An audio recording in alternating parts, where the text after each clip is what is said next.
pleasure of inviting Mr. Ankit Mehta, co-founder of Idea Forge, onto the stage. Mr. J.D. Patil, advisor, Defense to CMD, Larsen & Toubro, also with us on the program.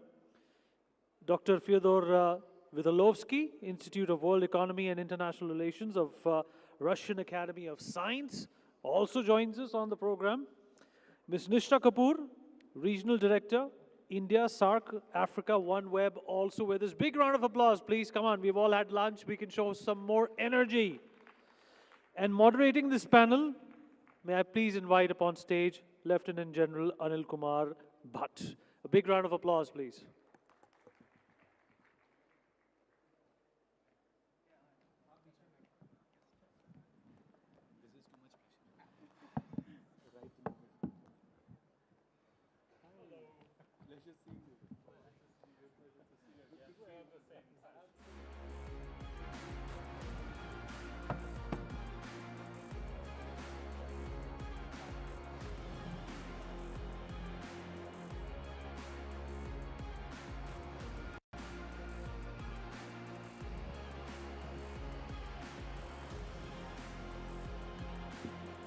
Good morning and Jai Hind.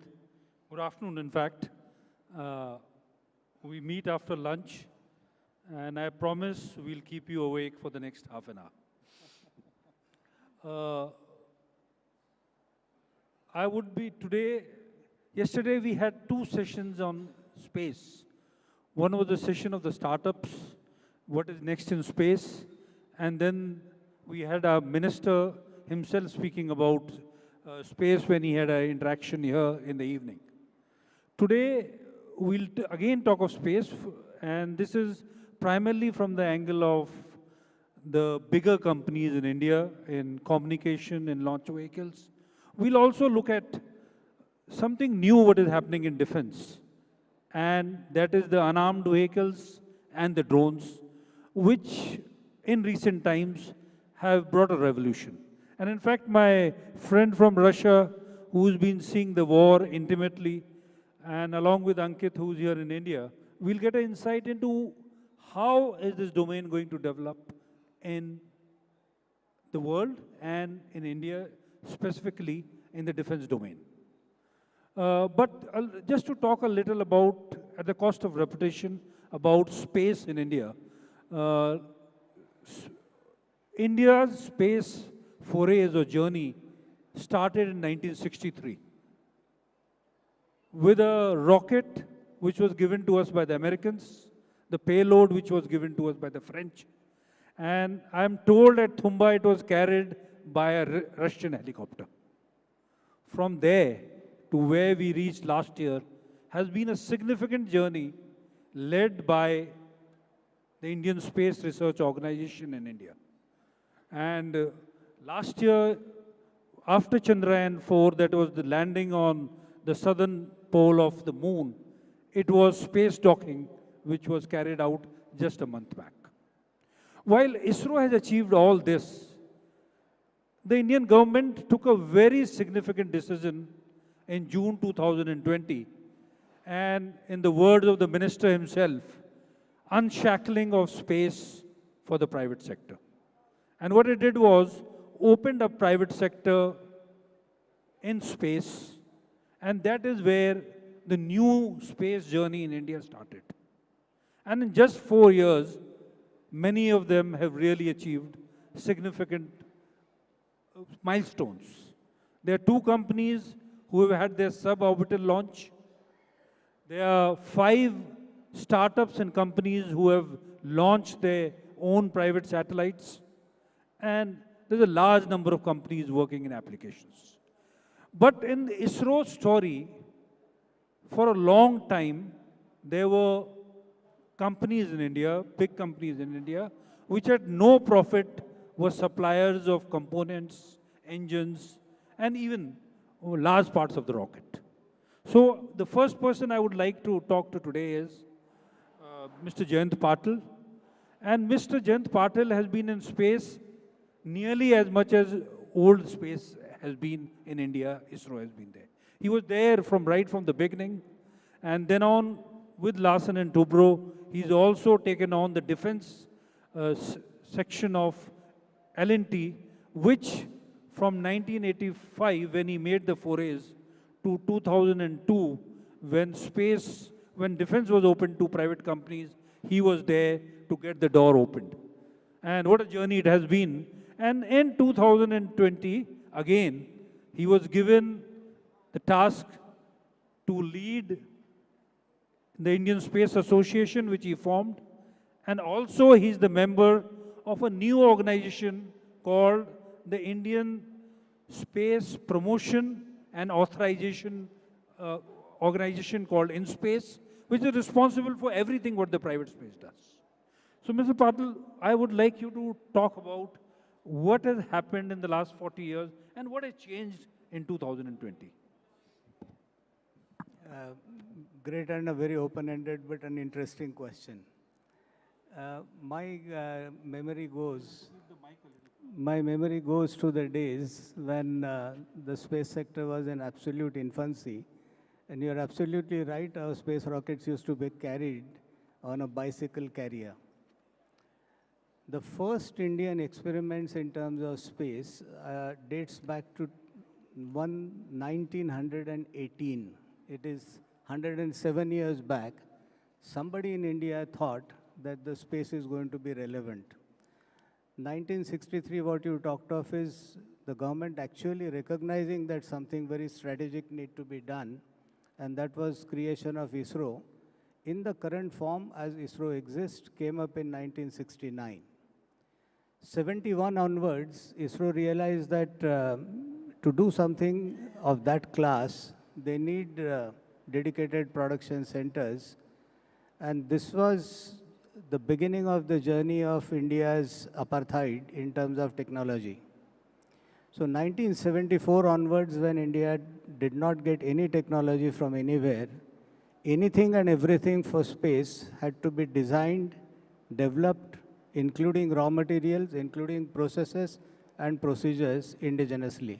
So this entire history of, let's say, 1971, when we engaged with ISRO as a very small company. Larsen & Toubro is big today, but I can tell you that in 1971, we were less than 10-15 crore size company. And ISRO decided to take us as a partner for building the rockets.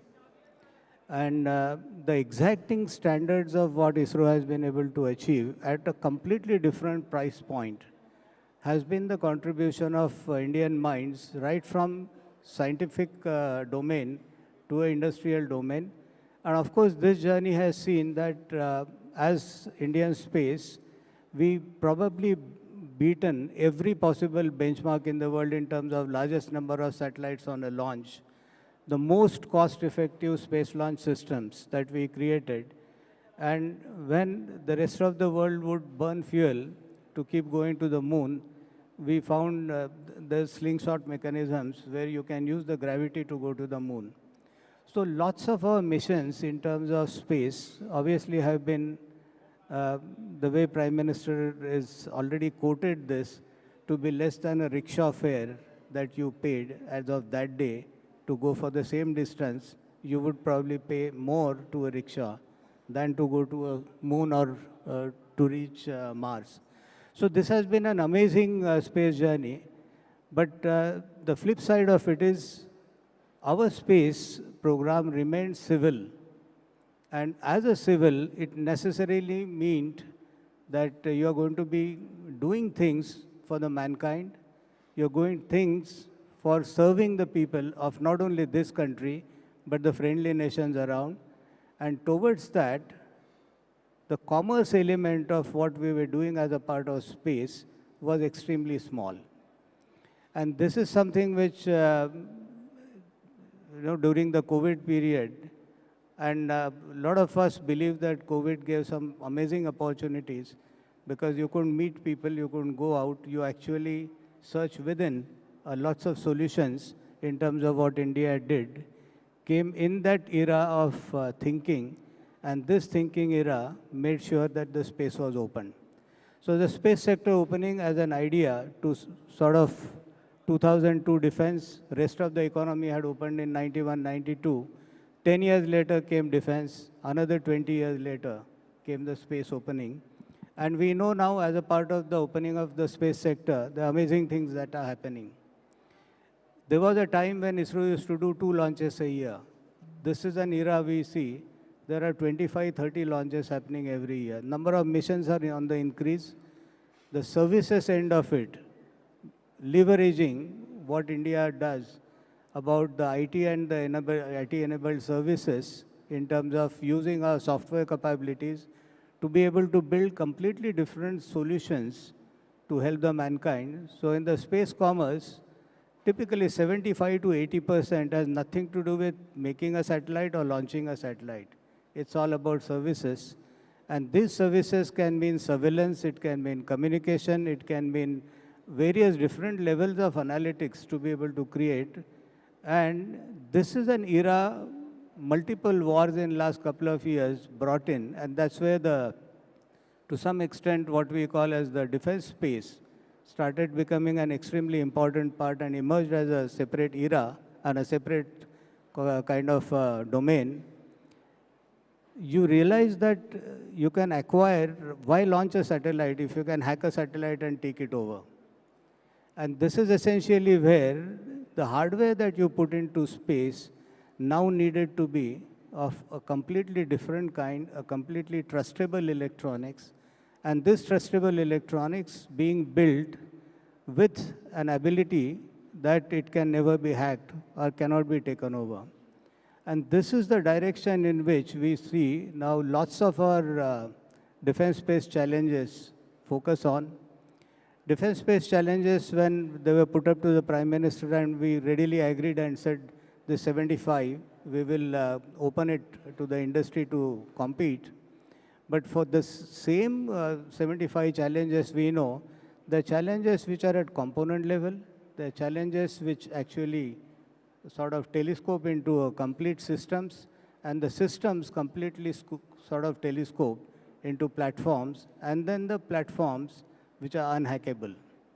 Assured data availability, non-denial of that data to the user is becoming the kind of a norm, and this is essentially where lots of these new initiatives which the Prime Minister announced, and thereafter, of course, you've been part of that journey all along the day we created the Indian Space Association. We were all tasked by the Prime Minister at that point in time that this is a new sector. It has its own unique challenges. It has 100% been government controlled. And from that environment, if you have to create a group of people, similar thinking, your own ecosystem, create an ecosystem, grow the ecosystem, and I think this is exactly what, as ISPA we keep doing. When you start completely deregulating, there was a need of a promoter and an authorizer. This is an amazing model, and I can say that none other than Prime Minister Modi could think of it, that a regulator is made a promoter. It is unprecedented in Indian history that there is any regulator who has a job to promote, and this is exactly what is a very complex role which he allocated to InSpace to do, and many things happening. We are actually seeing that daily and every month when we meet, there are newer and newer things which are happening. And it shows an enormous amount of promise. There's a decadal vision which has been put into place.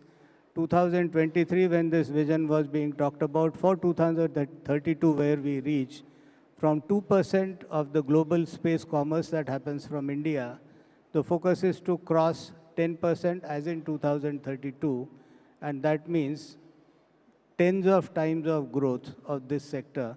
And this is essentially what the new space sector in India will actually do. So 3 very significant things Mr. Patil has mentioned. One, this new organization in India called InSpace, which is the promoter and regulator. Mostly, traditionally, promoters and regulators are separate. But here it was thought to try this experiment, and it is working very well. The second was the creation of 75 defense space challenges. And for this, we have to thank Mr. Patil, Because when in MOD the case was put up, what would be space in Amrit Kal in 2047? That is what triggered these 75 defense challenges, which are basically the aspiration of the Indian Armed Forces for the future. And the government, what they have decided is, one, they've spelled out what do they want in the future. Two, they have given grants for that. And the grants vary from 1 lakh, 1 crore to 10 crore to 25 crore, depending on which kind of project it is. And this has also worked very well and brought a lot of excitement amongst our startups. Well, I'll leave space here for the moment and let us go to see what is happening in warfare in future. And to have that, the start point would be an expert from Russia. He's from a think tank, and of course, his area of domain is strategy and economy. But I would like to ask him a little about defense. What does he feel? What are the changes which are coming? And how does he see, what are the new defense developments any nation requires to do? Thank you very much, General. First of all, I'm very glad to be here, and I'm very grateful to organizers for inviting me and bringing to such panel. I think that the world economy and international system is entering into the new phase of arms race, which is developing in different spheres. In the sphere of technology, in the sphere of military economics, and is in the sphere of broader thinking. Because during decades, during the Cold War and aftermath, a lot of innovations have been coming from military sphere to civil sector, and it was spin-off. Now we see more and more spin-ons when civil innovations and civil systems are developing together with military systems, or taken to the military sphere by producers of weaponry systems. And I think that this trend is also combining with two features, combining in itself two features. On the one hand, military technology is becoming more and more complicated.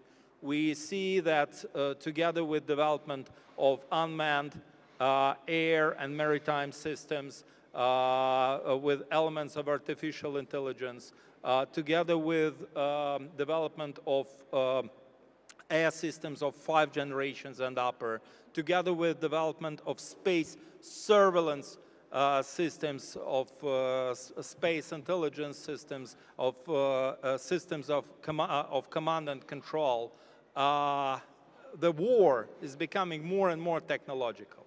But at the same time, and Russian-Ukrainian conflict has proved it in many dimensions, the most effective technologies are the cheapest.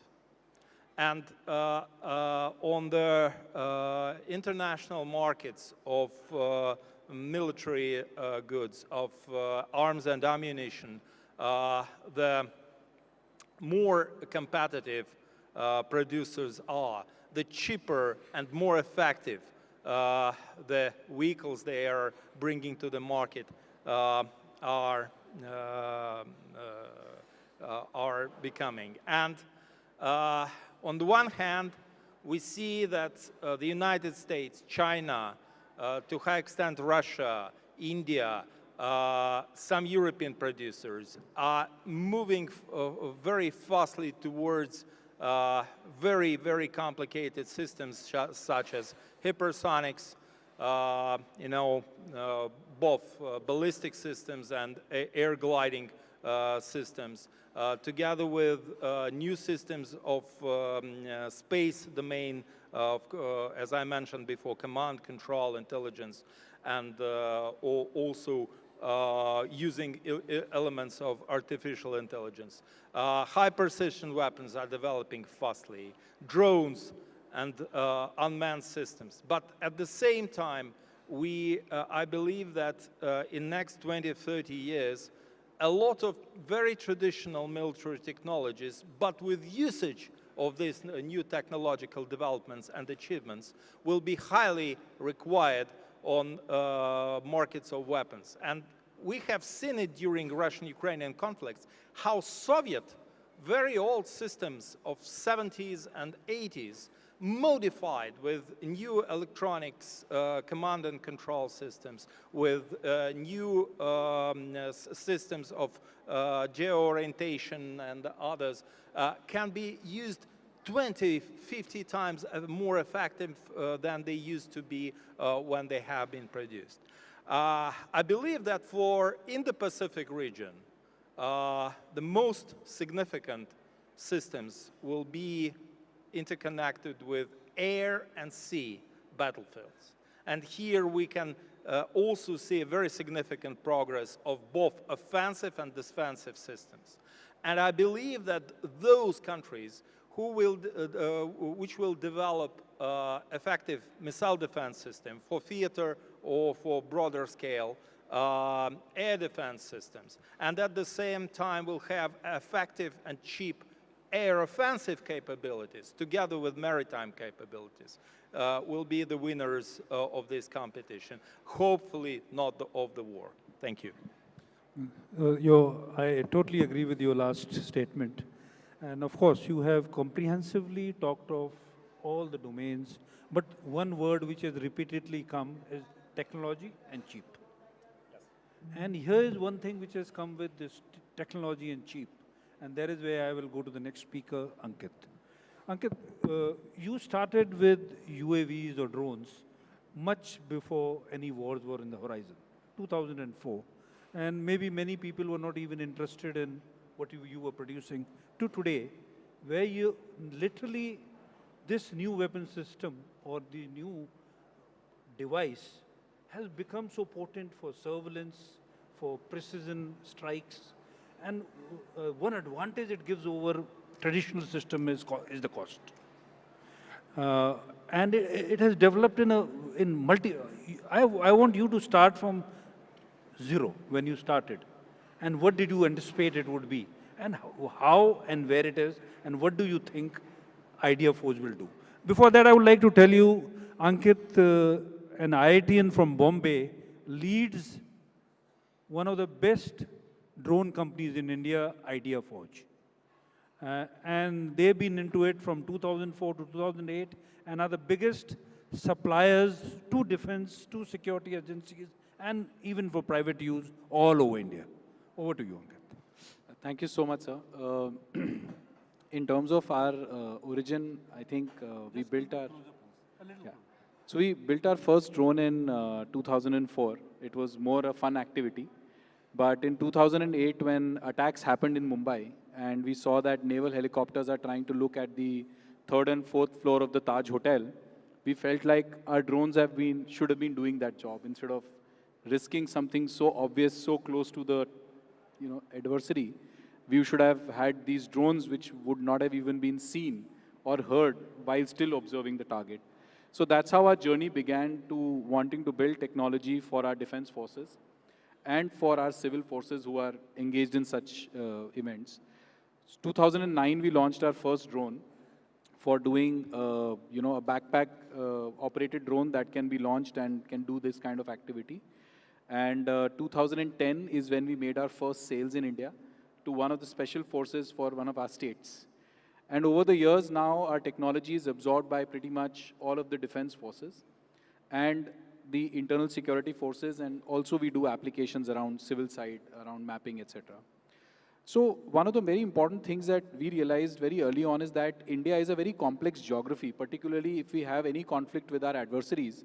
Most of that conflict is going to happen in environment which is not very plains kind of environment. It is hilly environment, it is very high altitude environment. So we were very clear from day one that if India needs a solution, then India needs a solution that can be vertical takeoff and landing insofar as drones is concerned. So from very beginning, we have done that. In fact, when we were in the early stages of our development and the country was asking for technology that was hand-launched drones, which are typical fixed-wing drones that need some kind of airspace to take off and land from, we actually went against the grain and built the country's first VTOL fixed-wing hybrid, which would take off like a helicopter, transition into an aircraft and come back and land, being lighter than any of our competition while also performing better than them. So I think technology and the challenges that our country throws to us are very, very unique. And if we build for that, we have confidence that we can use it anywhere in the world, because in no other place is that high an altitude available where operations need to be done. In no other country, maybe low temperatures are available, but this combination is not available. And very high temperatures and marine, all three we have to tackle simultaneously while we are planning to build a platform. So I think in India, building this technology has been a privilege. And now that we go outside the country and we demonstrate our technology, we can see that it is capable of weathering those conditions and is able to operate in that environment. I think if we look at the future, then what's going to happen now in this technology particularly is that learning from all the wars, resilience is going to be the most important vector when somebody wants to induct this technology. So while there is a desire to be cheaper, it will also have to come in the context of being effective. And therefore, resilience is going to be very critical. The other thing which is obvious to us when we are observing what's happening out there is that tactics is getting copied very fast. If one side is doing something, the other side is very quickly copying that. And therefore, the only advantage that can sustain is a technological advantage on performance. And therefore, having very high performing systems that are not easy to replicate, as easy as tactics is, it's going to be very critical going forward. And last but not the least, in my opinion, it's going to be very important that, like what our friend from Russia mentioned, systems will have to be modern and upgradable in situ. Because if tactics have to be copied as well, systems have to be upgraded in situ so that they can deliver something meaningful. So getting AI on the edge, getting compute on the edge, having modularity in the systems, many of these things may actually make systems more complex, more expensive. But at the same time, they will reduce the cost of war, because when the war happens, you will have the ability to sustain them for longer and have them be more effective for longer. So I think the view has to evolve from looking at merely cost to cost of war. And we have to optimize for a lower cost of war, all of us, if at all we have to get into one. Okay, the best case, of course, would be both technology and cost. Yes. But very rightly you said technology will cost something. It can't be cheap. But one issue which we see in the supply chain, and there's been an article recently also, that kind of drones which were supplied had components of a country where we would not like to get our supplies from. Is there really a problem, or there is a lot of noise about it? And are complete Indian solutions available in this industry or not? So I think that's a great question. I think I would like to divide this answer into three parts. The first part is the quest of critical technologies. I think anything that has data in its chain should be, any of the, adversaries that we might be on the border looking at, right? Second is strategic autonomy. Strategic autonomy is very critical, and we have to probably move away from strategic autonomy to strategic superiority, if I may. And last but not the least is the question of indigenization, where we want to retain as much as possible the dollars in our own country, right? So I think these three have to be looked at. I think at least what the government has adopted, even if it is from us or from other people, most of the tech may not have any critical subsystem coming from our adversary, which is the main concern, which was also highlighted in some of these incidents. Having strategic autonomy goes beyond merely these subsystems. Strategic autonomy is wanting to have these such that nobody can impose sanctions on us and we can build what we want to build. That is exactly, we should be able to build even if there is denial. And I think that is something that will take more time. Indigenization percentage is definitely in majority of the cases, but at least perhaps for us at least, is above the thresholds that have been defined of what needs to be done. Can we ever have fully indigenous solutions? Maybe not, because eventually the question will come down to whether we have the mines or not. But as I think we have to have a very nuanced conversation in a global world where we have to just make sure that we are protected and we don't make obvious mistakes and we work towards making sure that rest of the supply chain and systems are at the right environment in the right place. Thank you, Ankit. Another thing we saw from the recent wars was the use of private space. And this was a very unique thing which happened during the Ukraine war, where when communication of one of Ukraine broke down, that was provided by a private company in America. All of us know the name of that company, Starlink, which could provide satellites and connections for the communication to go up. So this is a new dimension, and again, in ISR, the same thing happened, that it was private companies which were providing ISR, the latest and the best to both the sides, and a little bit more to one side maybe. Now, this new dimension of commercialization of space, and especially communication going from geosynchronous to the low Earth orbit, was a new dimension. Now, if India faces such a challenge, fortunately we have a company which is there in India and is ready to provide low Earth orbit services very soon. And Nishtha is the regional director of that. And Nishtha, over to you to tell us the story of Eutelsat OneWeb. Yeah. How have you come up? What are you doing at the moment? And in the future, what are you going to do with the Indian Defense Forces, if at all you are planning anything?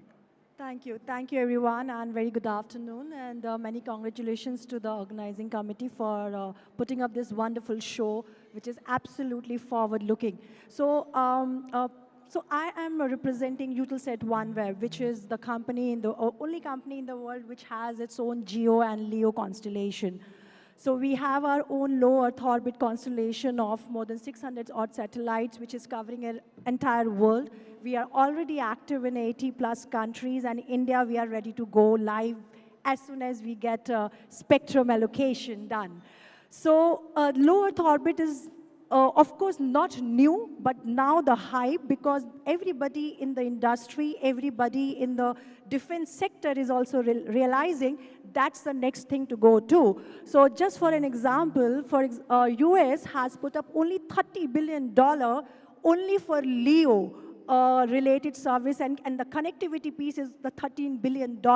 That kind of an investment has started happening in this particular connectivity as a solution. So when we say low Earth orbit, it is just at 1,200 kilometers is where our satellites are moving. So what it brings is the high speed and reduces the latency. Now the latency is the key USP for all the real-time applications, all the ISR, the C4, what any defense entire world is looking for.